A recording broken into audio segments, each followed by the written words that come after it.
Cabin mate 24 hours study hall and work space mobile app download చేసుకుని ఇప్పుడే మీ cabin book చేసుకోండి. నమస్తే, నేను విజయ్. పాకిస్తాన్కు ఇప్పుడు చెప్పు దెబ్బ కొడుతుంది భారత్. పహల్గామ్ దాడి తర్వాత అమాయకులైనటువంటి 26 మందిని బలి తీసుకున్న తర్వాత పాకిస్తాన్ని ఉతిక ఆరేస్తుంది మన ఇండియన్ ఆర్మీ. ముఖ్యంగా ఇప్పుడు ప్రపంచ దేశాలన్నీ కూడా భారత్ వైపే చూస్తున్నాయి. S-400 యాంటీ మిసైల్స్ సిస్టమ్, అలాగే మన దగ్గర ఉన్నటువంటి ఎయిర్ డిఫెన్స్ సిస్టమ్, అలాగే యాంటీ డ్రోన్ సిస్టమ్, ఇవన్నీ కూడా పాకిస్తాన్ నుంచి వచ్చేటువంటి డ్రోన్స్ కావచ్చు, మిసైల్స్ కావచ్చు, చివరాఖరికి ఫైటర్ జెట్స్ సైతం మనం కూల్చేస్తున్నాం. దీని గురించి డిస్కషన్ చేద్దాం. మనతో పాటు ఉన్నారు రిటైర్డ్ ఆర్మీ ఆఫీసర్ కృష్ణారెడ్డి గారు. సార్ నమస్తే. సార్, నిన్న మొన్నటి వరకు కూడా యుద్ధం స్టార్ట్ అయితే పాకిస్తాన్కు వెనక చైనా రాబోతుంది, అలాగే టర్కీ ఆల్రెడీ సపోర్టింగ్ ఇచ్చేసింది, టర్కీ నుంచి కూడా వార్షిప్ వచ్చేసింది, కొన్ని ఫ్లైట్ క్యారియర్స్ కూడా రాబోతున్నాయి, కొన్ని వెపన్స్ కూడా వస్తున్నాయి, అలాగే మలేషియా, అజర్బైజాన్, ఇలా చాలా దేశాలన్నీ కూడా పాకిస్తాన్కు సపోర్ట్ చేస్తాయని కూడా అందరూ భావించారు. కానీ ఇప్పుడు పాకిస్తాన్ ఒక రకంగా తుస్సుమనిపించిందా నిన్న జరిగినటువంటి వార్ను చూస్తే? 100% విజయ్ గారు. ఏదో అంటే కవ్వింపు చర్యగా ఏదో చేద్దాము.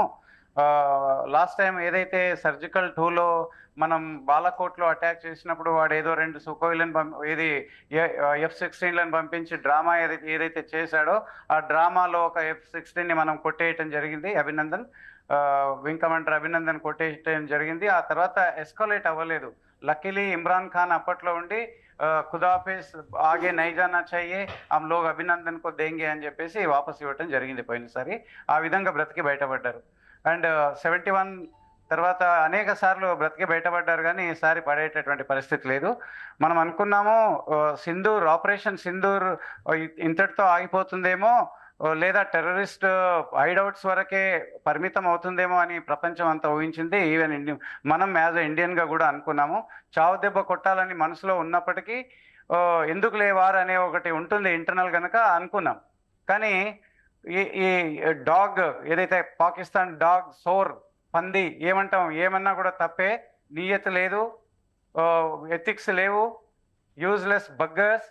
అట్లాంటి వాళ్ళు నిన్న పార్లమెంట్లో ఏం మాట్లాడారు, ప్రైమ్ మినిస్టర్ ఏం మాట్లాడాడు, అండ్ అట్లాగే మనకు 22 పెహల్గామ్ని ఏదైతే ప్రేరేపించి ఆ దాడి చేయించాడో ఆర్మీ చీఫ్, వాడు మనకి చాలా రోజుల నుంచి హైడౌట్ ఉన్నాడు. నిన్న వాడిని పీక్ పడేశారు ఈ ఇన్సిడెంట్ జరిగిన తర్వాత. సో మనకి ఇంకా ఈజీ అయింది ఆ టార్గెట్. సో ఆ విధంగా వాడు నిన్న ఈ కవ్వింపు చర్యగా మనం ఎందుకు చేయకూడదు? మనం ఊరికే కూర్చుంటే ప్రపంచంలో మనకి అంటే మన రెప్యుటేషన్ ఉండదేమో అనే ఉద్దేశంతో పాకిస్తాన్ ఏం చేశారంటే ఇక్కడి నుంచి అంటే ఆల్మోస్ట్ ఆల్ రాజస్థాన్ బార్డర్ నుండి ఉరీ సెక్టర్ వరకు అండి, కంప్లీట్ POK బార్డర్ దగ్గర నుంచి మన లైన్ ఆఫ్ కంట్రోల్ దగ్గర నుంచి complete international line of control drone firing చేయటం జరిగింది. సో వాడు అనుకున్నాడు మనం ఏం చేయలేము అని. మన దగ్గర ఆల్రెడీ నేను గత 10 రోజులుగా Day 1 నుంచి 23 ఏప్రిల్ నుంచి చెప్తున్నాను, మన దగ్గర ఉండేటటువంటి ఎక్విప్మెంట్, మన దగ్గర ఉండేటటువంటి వెపనరీ సిస్టమ్, మన దగ్గర ఉండేటటువంటి మిజైల్ సిస్టమ్, మన దగ్గర ఉండేటటువంటి బ్యాలిస్టిక్ మిజైల్స్ ఎన్ని రకాలుగా ఉన్నాయి, ఏమున్నాయి, ఎలా పనిచేస్తాయి అనేది డే ఇన్ డే అవుట్ మన ప్రేక్షకులకు తెలుపుతూనే ఉన్నాం. దానిలో భాగంగానే నిన్న సాయంత్రంలో కూడా నేను కొన్ని ఛానల్స్లో చెప్పడం జరిగింది, ఏదో జరగబోతుంది, ఈరోజు రాత్రికి అప్రమత్తంగా ఉండాలి అని నేను చెప్పి ఒక 10 నిమిషాల్లోనే Jammu and other border districts are under attack అని చెప్పేసి మెసేజ్లు రావటం మొదలుపెట్టాయి. అక్కడి నుంచి కంప్లీట్గా మన S-400ని యాక్టివేట్ చేయటం జరిగింది. ఆ తర్వాత ఉరుకులు పరుగులు చేయించి ఆ ఉరుకుల పరుగులతో కొట్టడం జరిగింది. కృష్ణారెడ్డి గారు, ఇప్పటి వరకు కూడా మనం చిన్నప్పటి నుంచి చూసాం, మన భారతదేశ సంస్కృతి సాంప్రదాయాలు, ఈ గడ్డ మీద పుట్టిన వారందరూ కూడా ఇప్పటి వరకు కూడా ఒక చెంప మీద కొడితే ఇంకొక చెంపను చూపించడం అనేది మనం అందరం కూడా ఇప్పటివరకు చెప్తూ వచ్చాం. శాంతి కాముకులం భారతీయులంటే పీస్ పీస్ పీస్, శాంతి శాంతి శాంతి. కానీ ఇప్పుడు భారతీయుల జోలికి వెళితే, వాళ్ళని టచ్ చేస్తే ఏం చేయడానికైనా భారతీయులు సిద్ధంగా ఉన్నారు. వాళ్ళ ముందు ఇండియన్ ఆర్మీ ఉంది, వాళ్ళ పైన ప్రైమ్ మినిస్టర్ మోదీ ఉన్నారు, సరైనటువంటి సుస్థిరమైనటువంటి గవర్నమెంట్ ఉంది, 140 కోట్ల ప్రజలందరూ కూడా ఏకతాటి మీదకి వస్తారని ఇప్పుడు జరుగుతున్నటువంటి ఆపరేషన్ సింధూర్ కావచ్చు, ఈ జరుగుతున్నటువంటి వార్ మూమెంట్స్ కావచ్చు, ఇవన్నీ చూస్తే అవుననే అనిపిస్తుందా? తప్పకుండా అండి. ఇండియా ఎప్పుడైనా పొలిటికల్ విల్ ఎప్పుడైనా కూడా ఏ వార్ అయినా కూడా విజయ్ గారు చూడండి, మీరు 1971 వార్ చూసినప్పటికీ కూడా ఇందిరాగాంధీ పొలిటికల్ విల్ చాలా పవర్ఫుల్గా ఉండింది. ఆ రోజు కూడా అన్ని పార్టీలు ఏకదాటిగా ఒప్పుకొని చేసినటువంటి పని. అండ్ ఆ రోజు కూడా ఇదే ఇందిరాగాంధీ గారు ఆర్మ్డ్ ఫోర్సెస్కి ఫ్రీ హ్యాండ్ ఇవ్వటం జరిగింది. అదే విధంగా వాళ్ళు సక్సెస్ చూపించారు. ఈ రోజు కూడా ఇండియన్ ఆర్మ్డ్ ఫోర్సెస్ పైన మన ప్రధానమంత్రి మోడీ గారికి ఉండేటటువంటి నమ్మకం ఏదైతే ఉందో ఆ నమ్మకం ఇక్కడి వరకు తీసుకొచ్చింది. అట్లాగే మనము ప్రపంచ దేశాల్లో థర్డ్ లార్జెస్ట్ మిలిటరీగా మనము ఉంటున్నాం ఈరోజు. So the mighty Indian arm forces అని అంటాం. సో అలాంటి సిచ్యువేషన్లో మన దగ్గర ఉండేటటువంటి ఇండిజియస్ వెపనరీ సిస్టమ్, అగ్ని మనదే, పృథ్వీ మనదే, ఆకాశ్ మనదే, బ్రహ్మోస్ మనవే, దాంట్లో కొంత మెకానిజం ఇవన్నీ కూడా మనం బయట నుంచి తెచ్చినప్పటికీ ఈ మిజైల్స్ అన్నీ కూడా ఇండిజియస్గా తయారు చేసినటువంటి మిజైల్స్ విజయ్ గారు. సో దీన్ని బట్టి చూసి దీనిలో భాగంగానే S-400 ఏదైతే మిజైల్ ఉందో మనం రష్యా నుంచి ఇంపోర్ట్ చేసుకోవటం జరిగింది. బహుశా ఈ రోజు కూడా లోడింగ్ కూడా అయ్యేటటువంటి అవకాశం ఉంది.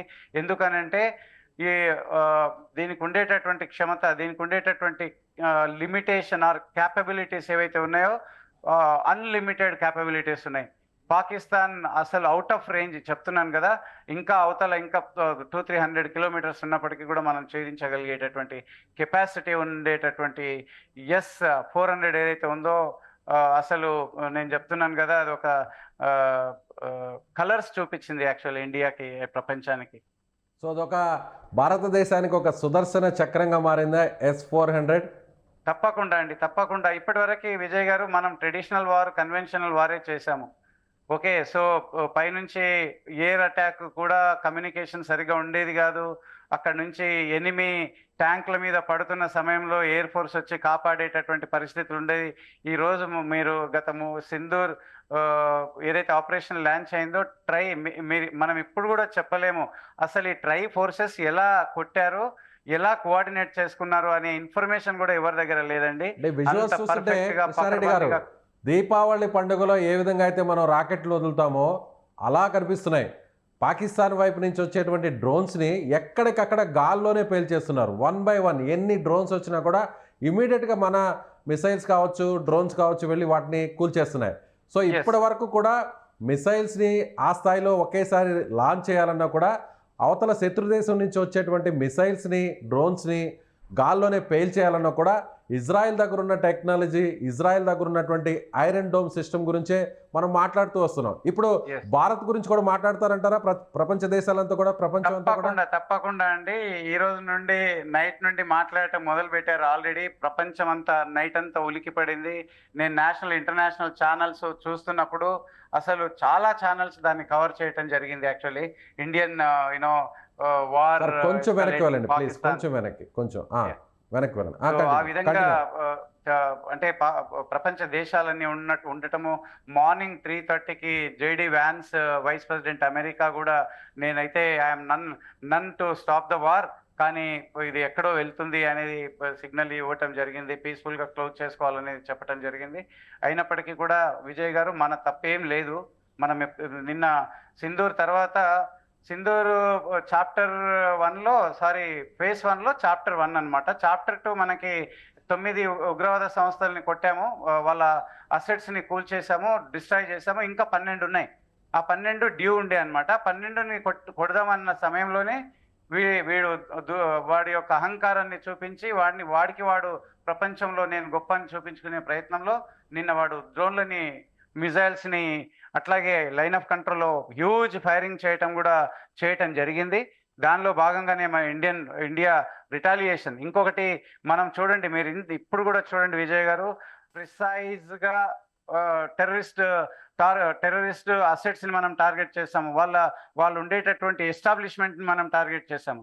ఆ తర్వాత ఏం జరిగింది, నిన్న వాళ్ళు జమ్మూ పైన సివిలియన్స్ ఏరియాలో ఎయిర్పోర్ట్లో ఆర్మీ ఎస్టాబ్లిష్మెంట్లో వాళ్ళు ఎప్పుడైతే అటాక్ చేశారో ఆ సమయంలో మనము టోటలీ పాకిస్తాన్ పైన విరుచుకుపడటం జరిగింది. ఎక్కడ కూడా మన మన మిజైల్స్ని ఆపే పరిస్థితి లేదు, అండ్ అటు నుంచి వచ్చే మిజైల్ని ఇండియాలోకి పడే పరిస్థితి లేదు.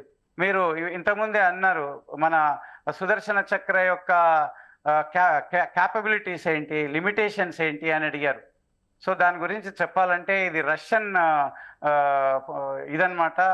S-300 అనేది చైనీస్ ఐటమ్, అది పెద్ద పని చేయదు, అది పాకిస్తాన్తో ఉంది. అదొకటి అంటే పనికి దాని ఏమంటారు వైట్ ఎలిఫెంట్ అన్నమాట.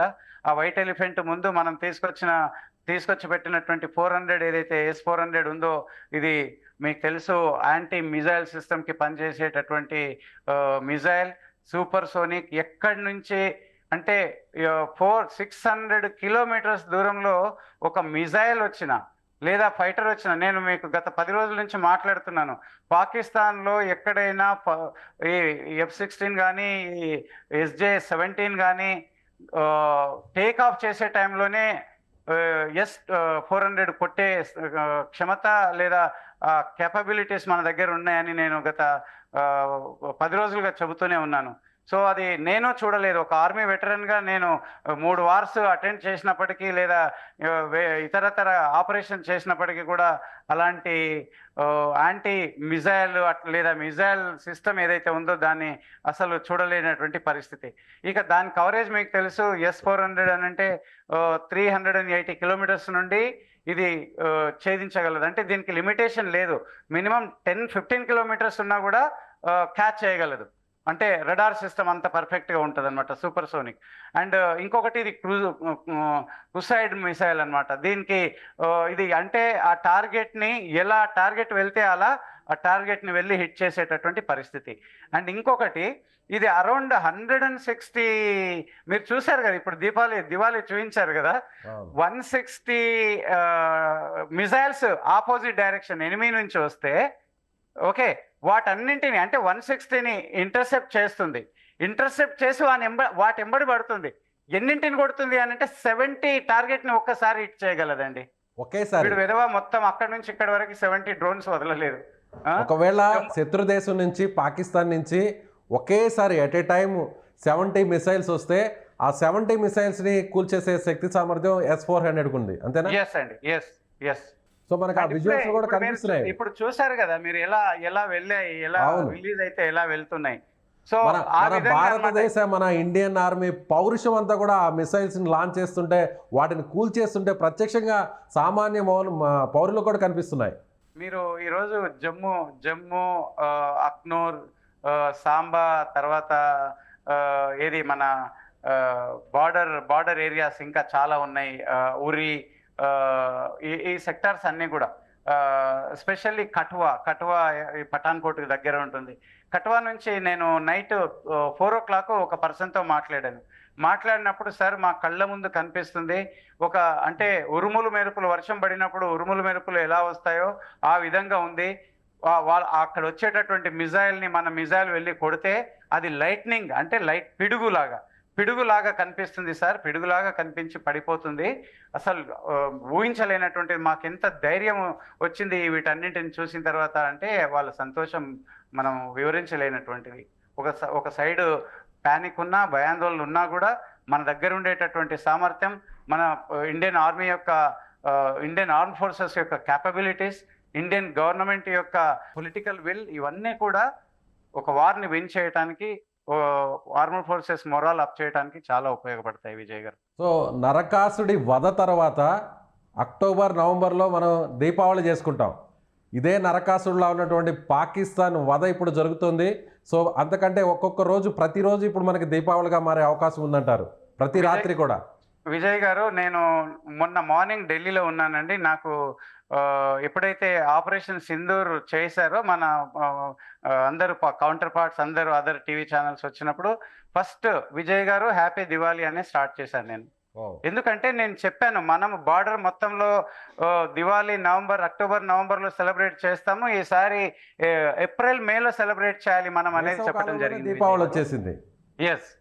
సో ఇంకా ఏదైనా నకరాలు చేస్తే నడ్డి వదిలి మరి తరతరాలు తల ఎత్తి చూడకుండా ఇంకా నకరాలు చేస్తే గడ్డి మొక్క 10,000 సంవత్సరాలు పాకిస్తాన్లో గడ్డి మొక్క మొలవకుండా చూసేటటువంటి బాధ్యత ఇండియా తీసుకుంటుందండి. వాడి మిజైల్ కాదు, వాడు ఏం చేసినా అర్థమైంది. వాడు తోక ముడుచుకోవాల్సిందే, వాడు మన కాళ్ళ మీద పడాల్సిందే, వాడు రాసి ఇవ్వాల్సిందే. పిఓకే ఇస్తాను నీకు, నేను టెర్రరిస్టుల దగ్గరికి వెళ్ళను, నా బ్రతికేదో నన్ను బ్రతుకుతాను, నన్ను వదిలిపెట్టండి అనే పరిస్థితి రాకపోతే మాత్రం పాకిస్తాన్ని స్మాష్ చేయాలి. సో ఇప్పటి వరకు ఒక లెక్క, ఇక మీద నుంచి మరో లెక్క. అంతేనా ఇండియా పరిస్థితి?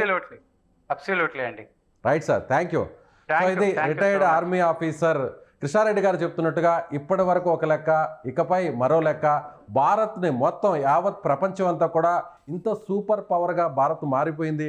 నిజంగా అంటే భారత్ దగ్గర ఉన్నటువంటి S-400 కావచ్చు, యాంటీ డ్రోన్ సిస్టమ్ కావచ్చు, యాంటీ మిసైల్ సిస్టమ్ కావచ్చు, ఇవన్నీ కూడా ప్రపంచ దేశాలన్నీ కూడా చూసి ఆశ్చర్యపడిపోతున్నాయని ఆయన అనుకుంటున్నారు. Thank you so much.